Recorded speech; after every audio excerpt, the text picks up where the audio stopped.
मेरी अदालतों से गुजारिश है, हमें इंसाफ चाहिए। इमरान खान को रिहा करो।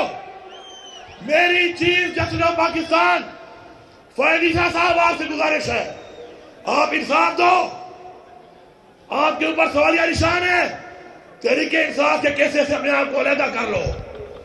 अगर आप इंसाफ नहीं दे सकते अपने आप को अलहदा कर लो। मेरी तमाम अदलिया से गुजारिश है। आप कहते थे, आपने कहा आप पर दबाव है। अगर आप पर दबाव है, आप इंसाफ नहीं दे पा रहे, दबाव देने वाले का नाम लो। हम आपके साथ खड़े हैं, हम आपके साथ खड़े होकर इंसाफ लेंगे। ये मुल्क हमारे आबा अजदाद ने जानी और मालिक दे के आजाद किया है, किसी के बाप का नहीं है। ये हमारा मुल्क है, ये हमारी धरती है, ये हमारी सरजमीन है।